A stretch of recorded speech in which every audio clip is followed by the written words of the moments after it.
Welcome back in. Let's go ahead and get right into it. Today, we're going to be discussing some of our favorite must draft middle round wide receivers for the 2023 season. So let's go ahead and get right into it. Cody, hit us with the good stuff. Now, kick it off with one of your guys, Kevin. That's going to be Brandon Aiyuk. We're talking about a player who has finished as a wide receiver 2 in points per game in 2 of the last 3 seasons, and now is being drafted as wide receiver 30 going in like the mid-6th round. And we've heard nothing but glowing reports about Aiyuk this offseason. Seems like the dude is really ready to take that next step. Seems like he's been absolutely tearing it up in the mini camps that they've been having. It's still mini camp, but it's still good to hear those type of reports at this point in the season. And if two guys who are continually banged up with Debo Samuel and George Kittle, if they were to miss any significant amount of time this season, you could absolutely smash his current ADP. Over the last 3 years since Aiyuk came in the league, without Debo in the field, Aiyuk's target share goes from a sub 20% mark up to nearly 24%. And then if we look and we're looking for some other ways where Aiyuk could surpass his ADP and bring us some value in terms of where he's being drafted. If the 49ers defense regresses at all, that could also open things up for Aiyuk. We're talking about a team that has had one of the best defenses in the league for the past couple of years. Also to pair with that, one of the best run games in the league. But if either of those two things were to take a step back for whatever reason, whether it's injury, just performance is dropping down, there could be other outs for Aiyuk to provide us some value. But I love taking him in that mid-6th round at his wide receiver 30 price where it is now. And I really don't think that's going to change. You're going to sell me on Brandon Aiyuk. Love Brandon Aiyuk.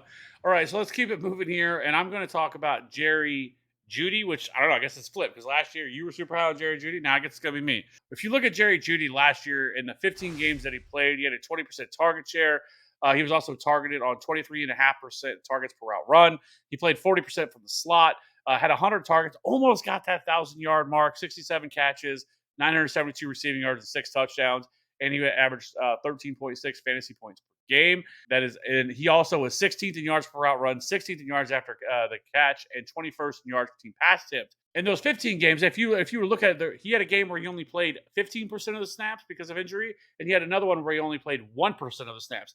You take those away, and you look at what he's able to do on a 17-game pace last year, he would have had 126 targets. He had 87 catches, 1,256 receiving yards. There's a lot to like there. And during those 13 games, he averaged almost 14 PPR points per game as well.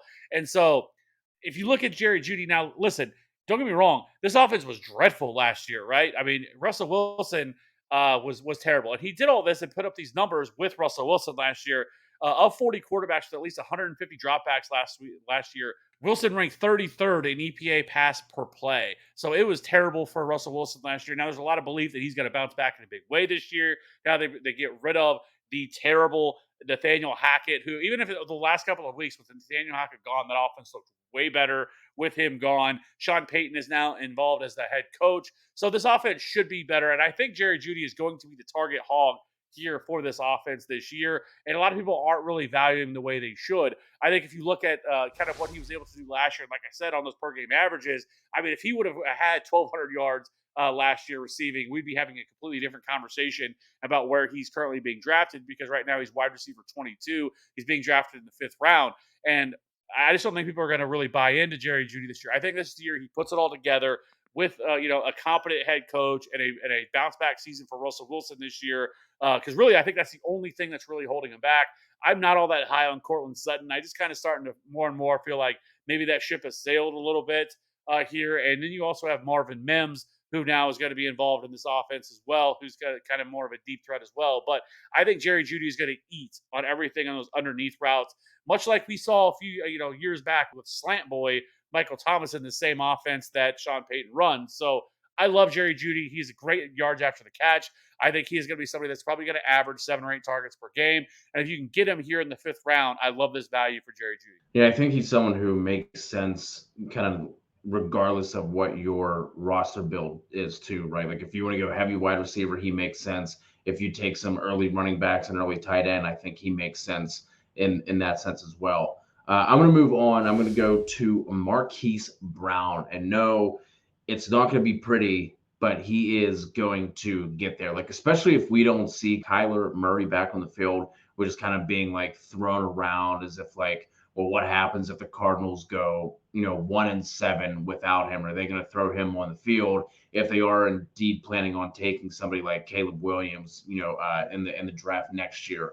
So that there are some things there that make you a little bit hesitant, but it's like that's being baked into his price. He's like wide receiver like 30 to 33 right now, depending on what site you're looking at for ADP. Even on a site like Underdog, where wide receivers are just flying off the board, he's still not going until around that area. So you're looking at someone who is going to be the unquestioned wide receiver one on this team. We're looking at a depth chart of Marquise Brown, Rondell Moore, Greg Dortch, and then third round rookie Michael Wilson.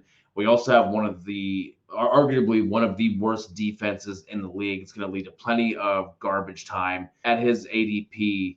I just don't think that there's anything not to like here. And then like best case scenario, like let's say Kyler Murray comes back a little bit earlier than what we're imagining, then he's absolutely going to pay off at this ADP. So Marquise Brown is a guy who I like a lot for 2023. Yeah, and we've actually talked about Rondell Moore. I think he's a very sneaky kind of late round buy as well. I mean, I don't love this offense, obviously, but I think this offense is coming so cheap in terms of even James Conner. There's a lot of these pieces in this offense that are going very, very late, and so I think they're pretty solid buys. So I don't mind that at all. Next up, I want to talk about. I went back and forth on who I want to talk about because I really like Quentin Johnson. I almost went with him because I think that he is a terrific buy. I love this Chargers offense this year. Really thought about going Deontay Johnson as well. He is being criminally undervalued again. I think he is a clear-cut better wide receiver than George Pickens is, but I feel like we've kind of talked about him a few times as well. So I decided to go with if Walito's watching this, he's going to fall in love, Brandon Cooks. Right now, I just don't really understand his current ADP. It doesn't make a whole lot of sense to me, especially now being in this new offense here. Wide receiver 43 or 81st overall doesn't make a lot of sense to me for now that he is going to be playing with staying in the same state as Texas, but going to Dallas and playing with the Cowboys because there's not a lot of target competition there. Like, yes, obviously CeeDee Lamb is still the alpha, but past that, Dalton Schultz is gone. We'll see who the tight end is going to be. Obviously, I love Tony Pollard, but that's kind of it. Like, there's nobody else there. And so I think Brandon Cooks could be a player who comes in and sees a 20+% target share in this offense. I think 20, 21%, 22% is something that he can definitely see. And then if you look at him last year, like, yes, some of his numbers aren't great, but he was also, keep in mind, he was playing in arguably the worst offense in the league last year next to the Colts. I mean, his 68.8% catchable target rate was 84th among all wide receivers last year. So I think Brandon Cooks can bounce back in a big way. He is getting a little bit older, but he's still only 29 years old. He'll play this season, age 29 season.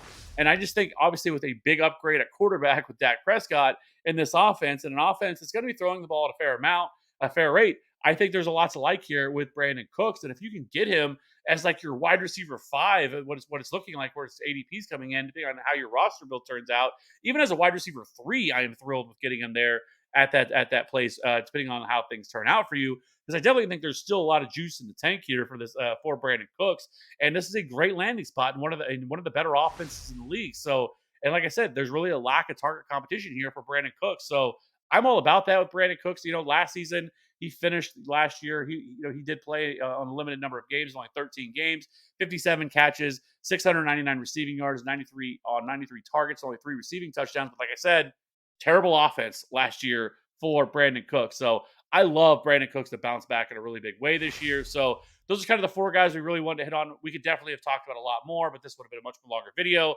So we'll definitely be bringing more of these and more guys we want to discuss as things get closer. Training camp is like 2 weeks away. It is wild. It is moving along quickly. Preseason's like a month away. So football is almost back, boys and girls. Let us know in the comment section below who are some of your favorite people to be targeting in these middle rounds.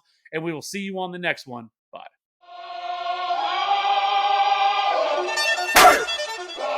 Here comes the,